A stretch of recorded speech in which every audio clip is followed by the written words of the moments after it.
Good afternoon everyone. तो हमारा topic है शॉक। जैसा कि हम लोग जानते हैं, हमने अपनी पहली क्लास में शॉक की पहली क्लास में पढ़ा था इसकी डेफिनेशन, पैथोफिजियोलॉजी और टाइप्स। ये सब हमने इसमें पढ़ लिया। अब सबसे इम्पॉर्टेंट पार्ट आता है डायग्नोसिस, क्योंकि जितनी जल्दी शॉक डायग्नोस होगा उतनी जल्दी ट्रीटमेंट भी शुरू होगा और पेशेंट की लाइफ बचाई जा सकती है।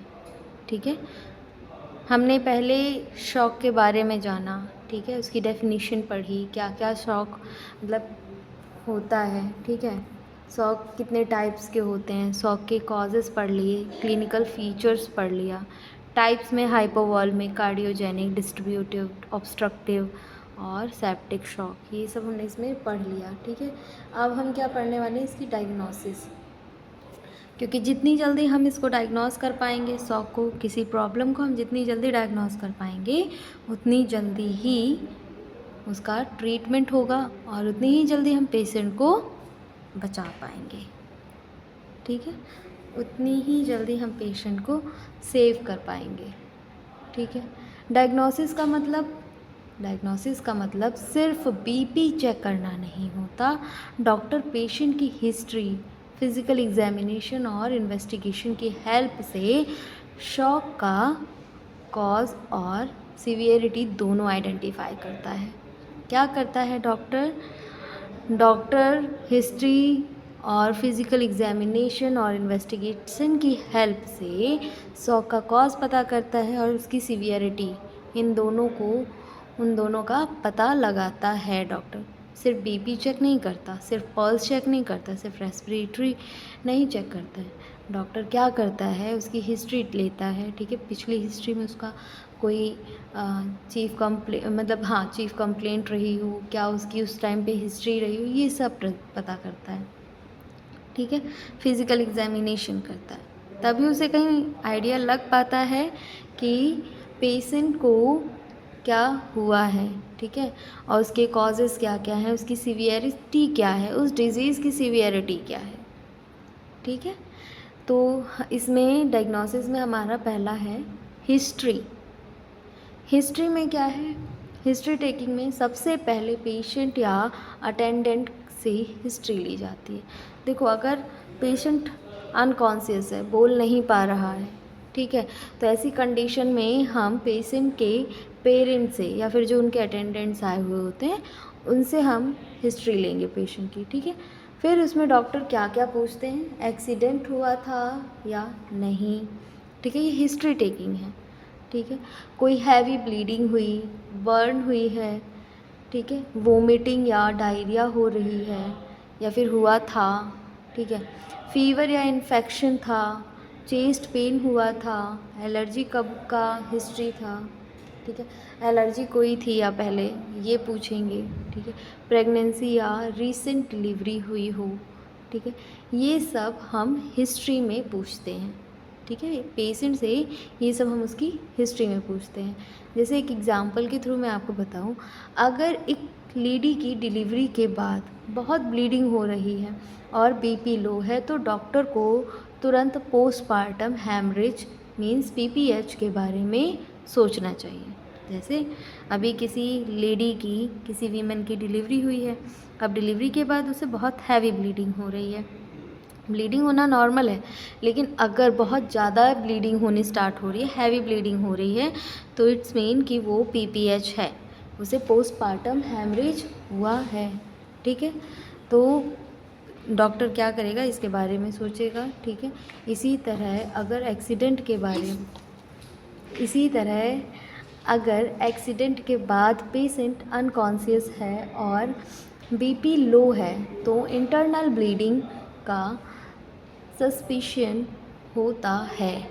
ठीक है, अगर पेशेंट का एक्सीडेंट हुआ है, ठीक है, रोड एक्सीडेंट मान लीजिए, ठीक है, और उसका बीपी लो है और पेशेंट अनकॉन्शियस है, तो इसका मतलब क्या है कि इंटरनल ब्लीडिंग का सस्पिशन होता है।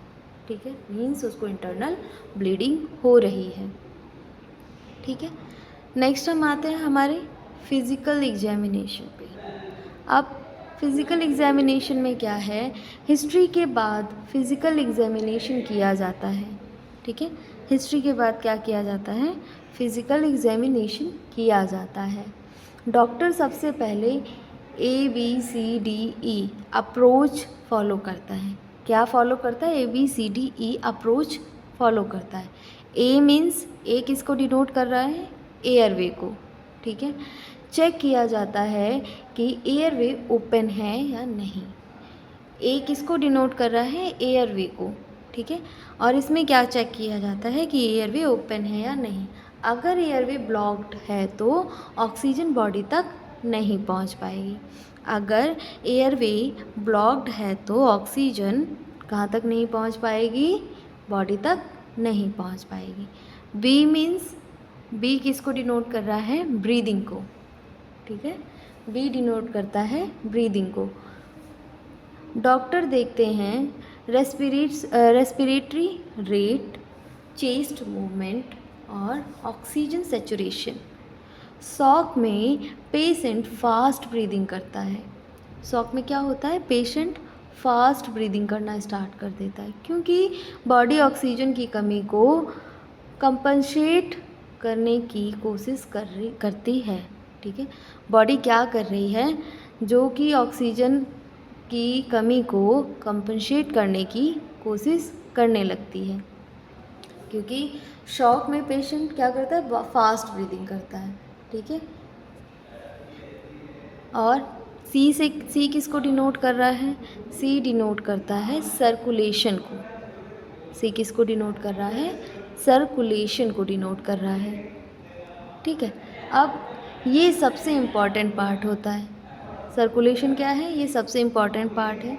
डॉक्टर चेक करते हैं blood pressure, pulse rate, pulse quality, capillary refill time और स्किन टेम्परेचर। डॉक्टर क्या चेक करते हैं, blood pressure, pulse rate, pulse quality, capillary refill time, skin temperature, ये सब डॉक्टर चेक करते हैं। Capillary refill test doctor finger nail को 5 second press करके करते हैं, ठीक है। डॉक्टर क्या करते हैं, जो कैपिलरी रिफिल टाइम होता है, जो फिंगर की नेल्स होती हैं, ठीक है, फिंगर की नेल को 5 सेकेंड प्रेस करके किया जाता है, फिर छोड़ देते हैं।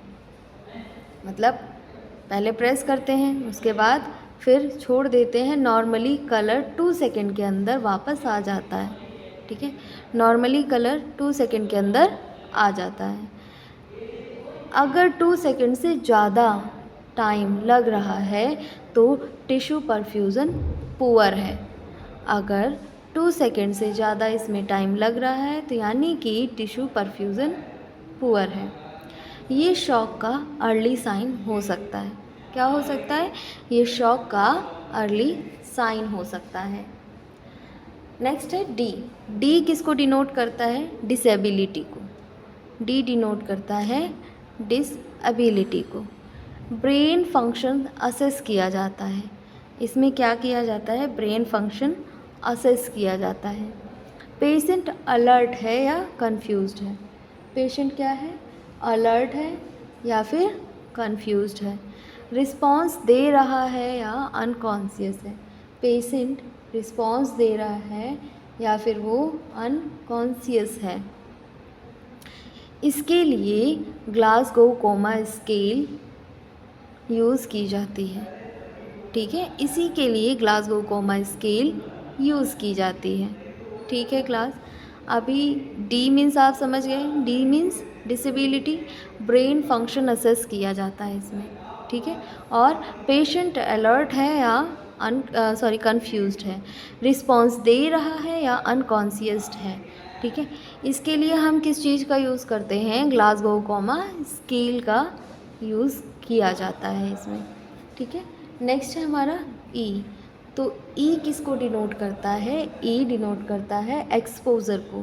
पेशेंट के पूरे बॉडी को एग्जामिन किया जाता है। पेशेंट के पूरे बॉडी को क्या किया जाता है, एग्जामिन किया जाता है। डॉक्टर देखते हैं Burns, external bleeding, skin rash swelling, fracture, साथ ही पेशेंट को हाइपोथर्मिया से बचाया जाता है। डॉक्टर क्या देखते हैं? Burns, external bleeding, skin rash, swelling और फ्रैक्चर। साथ ही पेशेंट को हाइपोथर्मिया से भी बचाया जाता है। ठीक है। नेक्स्ट है आपका वाइटल साइन। वाइटल साइन में क्या है? आपको अब तक हिस्ट्री और फिजिकल एग्जामिनेशन समझ में आया। अब हम आते हैं वाइटल साइन मॉनिटरिंग पे। वाइटल साइन मॉनिटरिंग में क्या होता है? शॉक में वाइटल साइन कंटिन्यूसली मॉनिटर किया जाता है। शॉक में क्या किया जाता है? कंटिन्यूसली मॉनिटर साइन किए जाते हैं। ठीक है। जो वाइटल साइंस होते हैं वो कंटिन्यूसली इसमें मॉनिटर किए जाते हैं। जैसे कि बीपी नॉर्मल 120/80 mmHg होती है। ठीक है। शॉक में बीपी ग्रेजुअली डिक्रीज़ होती है। अगर पेशेंट शॉक में है तो बीपी कैसी होगी? ग्रेजुअली डिक्रीज़ हो जाएगी, मतलब धीरे धीरे वो कम होनी स्टार्ट हो जाती है। लेकिन याद रखिए, अर्ली शॉक में बीपी नॉर्मल भी हो सकती है। अर्ली शॉक में बीपी नॉर्मल भी हो सकती है, इसीलिए सिर्फ बीपी देखकर डायग्नोसिस नहीं करना चाहिए। इसीलिए सिर्फ बीपी देखकर डायग्नोसिस नहीं करना चाहिए। नेक्स्ट है pulse rate. Pulse rate normal कितना होता है? नॉर्मली पल्स रेट 60 to 100 पर मिनट होता है। ठीक है, 60 to 100 पर मिनट होता है। शॉक में पल्स फास्ट हो जाता है। शॉक में क्या होता है? पल्स फास्ट हो जाता है। इसको टैकीकार्डिया कहते हैं। पल्स अगर हाई हुई तो इसे टैकीकार्डिया कहा जाता है। ठीक है। नेक्स्ट है रेस्पिरेटरी रेट। तो रेस्पिरेटरी रेट में नॉर्मली रेस्पिरेटरी कितनी रहती है? इसमें 12 to 20 बीट पर मिनट रहती है। ठीक है। शॉक में ब्रीदिंग फास्ट हो जाती है। शॉक में ब्रीदिंग क्या हो जाती है? फास्ट हो जाती है। नेक्स्ट है अपना टेम्परेचर। टेम्परेचर सेप्टिक शॉक में फीवर हो सकता है। सेप्टिक शॉक में क्या होता है? फीवर हो सकता है। और सीवियर शॉक में बॉडी टेम्परेचर कम भी हो सकता है। सीवियर शॉक में क्या होता है? बॉडी टेम्परेचर कम भी हो सकता है। Urine output. अब आता है यूरिन आउटपुट। यूरिन आउटपुट में ये किडनी परफ्यूज़न बताता है। क्या करता है? ये किडनी परफ्यूज़न बताता है। Kidney output urine output. Normal urine output 0.5 to 1 ml पर kg पर आवर होती है। नॉर्मल यूरिन आउटपुट कितना होता है? 0.5 to 1 ml पर kg पर ml पर आवर होता है। शॉक में यूरिन आउटपुट डिक्रीज़ हो जाता है। शॉक में क्या होता है? यूरिन आउटपुट डिक्रीज़ होने लगती है। ठीक है। इसीलिए आईसीयू में फॉलिक कैथेटर लगाकर यूरिन मॉनिटर किया जाता है। इसीलिए क्या किया जाता है? आईसीयू में फॉलिक कैथेटर लगाकर यूरिन मॉनिटर किया जाता है। नेक्स्ट है हमारा लेबोरेटरी टेस्ट। लेबोरेटरी टेस्ट में इसमें क्या होता है? इस इन्वेस्टिगेशन में आप ब्लड इन्वेस्टिगेशन देखते हैं। ठीक है, जैसे सीबीसी। इसमें क्या हम देखते हैं? सीबीसी। सीबीसी से पता चलता है हीमोग्लोबिन, डब्ल्यूबीसी प्लेटलेट्स। हीमोग्लोबिन कम है तो ब्लड लॉस का इंडिकेशन मिलता है। अगर हीमोग्लोबिन कम है तो ब्लड लॉस का इंडिकेशन मिलता है। डब्ल्यूबीसी बढ़ा हुआ है तो इन्फेक्शन का सस्पिशन होता है। अगर डब्ल्यूबीसी बढ़ा है तो इन्फेक्शन का सस्पिशन होता है। Serum lactate. Serum lactate means ये शॉक का बहुत इम्पॉर्टेंट मार्कर होता है। ठीक है, क्या है? सीरम लैक्टेट शॉक का बहुत इम्पॉर्टेंट मार्कर है। शॉक में ऑक्सीजन कम मिलती है। शॉक में क्या होता है?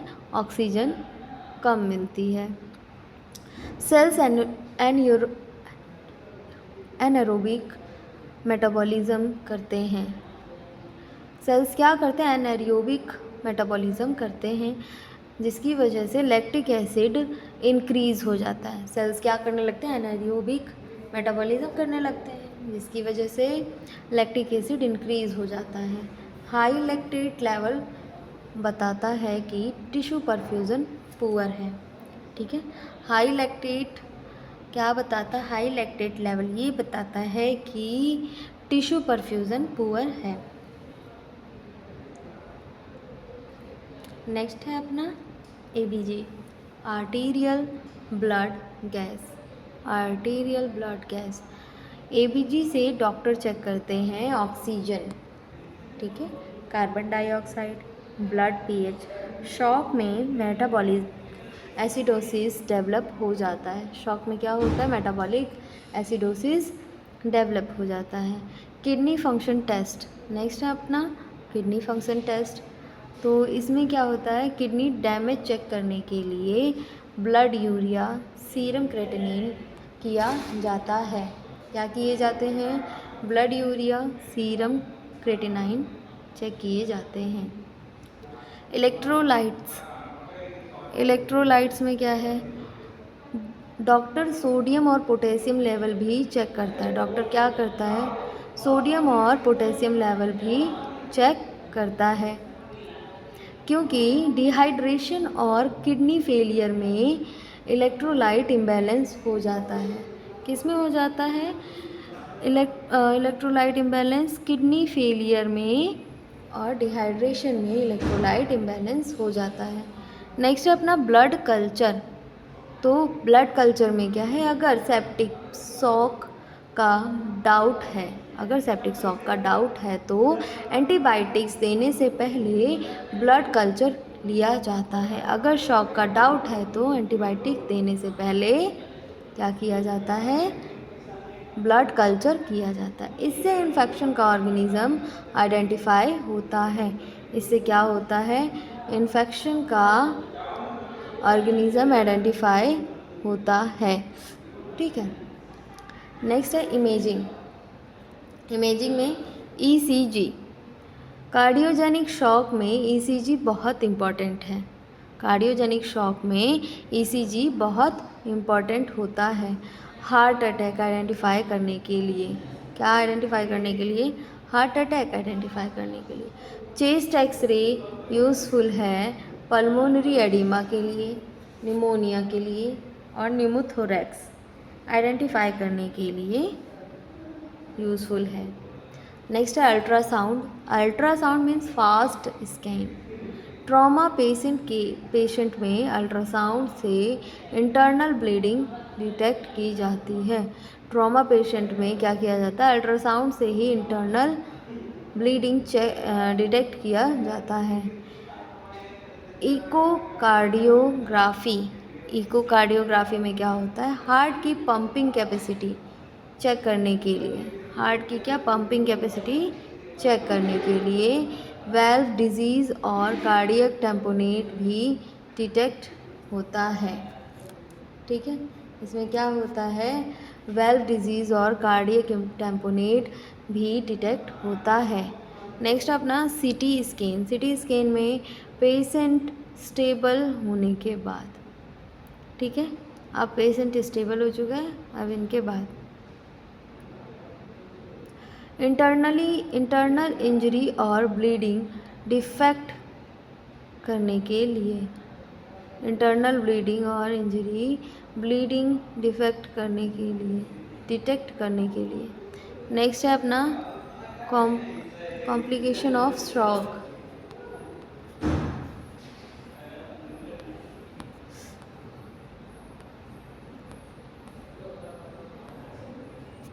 नहीं, कॉम्प्लिकेशन नहीं है, मैनेजमेंट ऑफ शॉक है।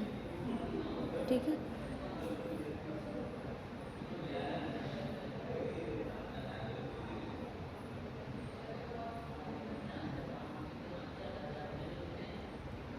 मैनेजमेंट ऑफ शॉक में दिया हुआ है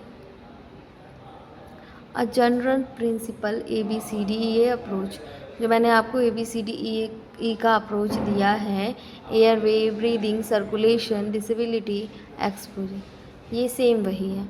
जनरल सपोर्टिव मेजर्स में आते हैं पोजीशन, जैसे left flat, leg elevated unless Contra indicated.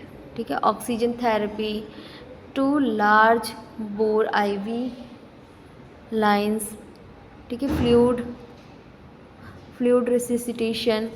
Next है blood and blood product, monitor BP, pulse, SpO2, ECG, urine output, analgesia and sedation if needed. Treat underlying cause, entropic vasopressor support if indicated.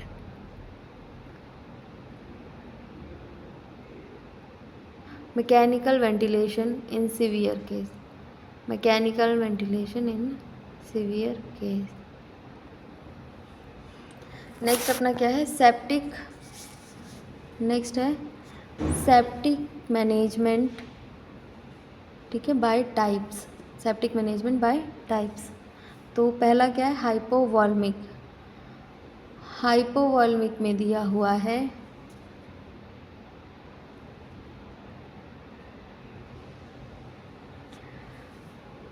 Control bleeding. क्या करना होता है, bleeding को control करना होता है। IV fluid, ठीक है, RL या फिर NS, ब्लड या फिर ब्लड प्रोडक्ट, ट्रीट कॉज और trauma, GI bleed, burn etcetera. Cardiogenic shock में ऑक्सीजन IV एक्सेस और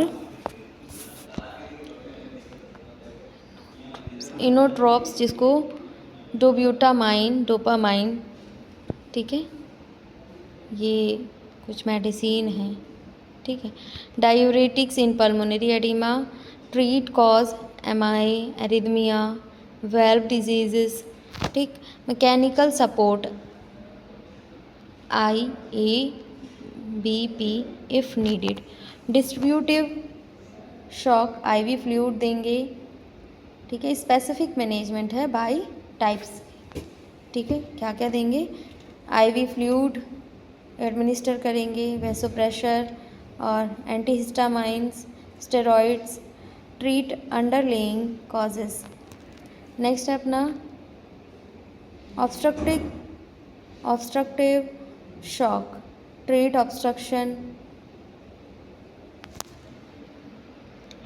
pericardio synthesis, tamponade, needle decompression और थ्रोम्बोलाइसिस, सर्जिकल करेक्शन।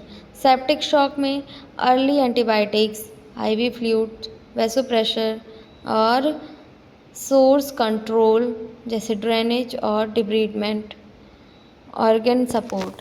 ठीक है, ये आपका किस में था, स्पेसिफिक मैनेजमेंट में। नेक्स्ट है आपका स्पेशल कंसिडरेशन, जैसे कि बर्न पेशेंट में estimate burn area, rule of 9। ठीक है। फ्लूइड रिसेसिटेशन, पार्कलैंड फार्मूला भी दिया हुआ है। Maintain urine output, monitoring for inhalation injury और हाइपोथैल्मिया इन्फेक्शन। ठीक है। नेक्स्ट है आपका obstetrics and gynaecology. Common causes क्या है इसमें, हैमरेज, जैसे PPH, इक्टॉपिक प्रेगनेंसी, ठीक है, या फिर rupture. Sepsis, amniotic fluid embolism, eclampsia, left lateral position, rapid IV fluid and blood, urine message, surgical control, early referral and multidisciplinary care. Next है plastic surgery patient. तो plastic surgery patient monitor flap viability, capillary refill, colour, temperature, ठीक है। Maintain perfusion and oxygenation, treat infection early, adequate pain control and nutrition. Next है complication. तो complication में multi organ failure हो सकता है, acute respiratory disease,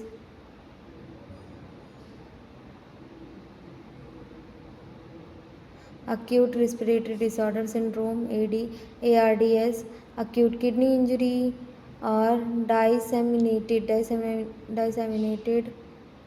intraocular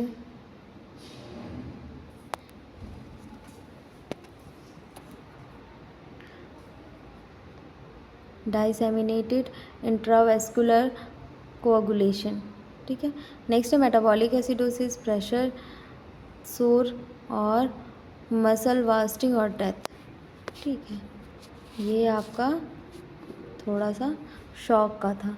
next है nursing physiotherapy consideration, monitor vital sign, SpO2, urine output, positioning at airway care, chest physiotherapy if needed, passive active range of motion exercise, early metabolization after stabilization, prevention of complication, DVT, bed sore, fracture, patient and family education। ये इसके कुछ key points हैं। Time is vital, early recognition करने का, identify the type, find the cause, treat early, maintain ABCDE always, monitor closely to prevent complication, multi disciplinary approach is essential, ठीक है। Next है sign of important, blood pressure normally,